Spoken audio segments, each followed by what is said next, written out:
Polio a thing of the past? In most of the world, poliomyelitis has been eradicated, but the crippling disease has been endemic to some nations. The poliovirus attacks the central nervous system, sometimes causing paralysis, muscular atrophy, deformation, and in some cases, death. Polio was one of the most dreaded childhood diseases of the 20th century in the United States. There were usually about 13 to 20,000 cases of paralytic polio reported each year.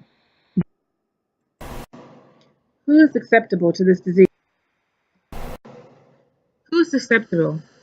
Pregnant women, people with weakened immune systems, and young children are the most susceptible to this disease. So what causes this sometimes fatal disease? Polio is an infection with the poliovirus. When a person is infected with the poliovirus, the virus resides in the intestinal tract and mucus of the nose and throat. The poliovirus usually is spread through contact with stools of the infected person, also known as fecal oral transmission. Less frequently, polio is spread through the contact of an infected respiratory secretions or saliva.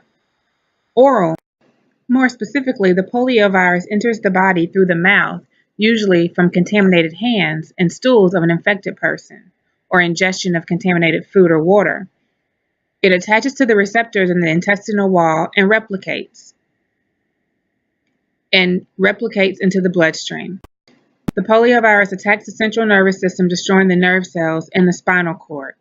The virus may destroy the nerve cells governing the muscles necessary for breathing and muscles in the limbs, causing paralysis, most often in the legs.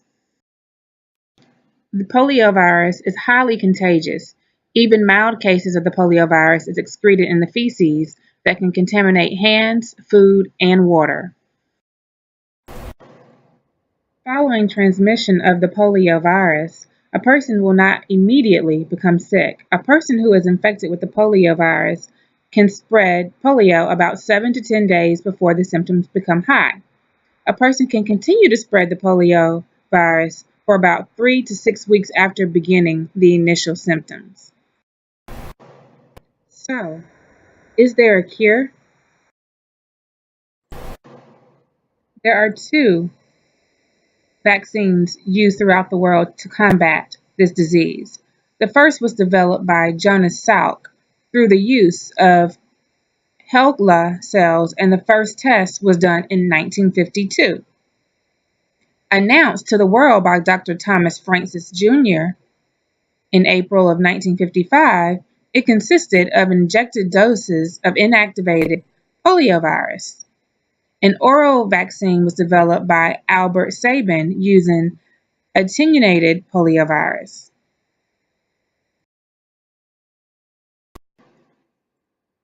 Although poliovirus transmissions have been interrupted in much of the world, transmission of the wild poliovirus does continue and creates an ongoing risk for the importation of wild poliovirus into the previously polio-free regions. As a result, high levels of vaccination coverage must still be maintained.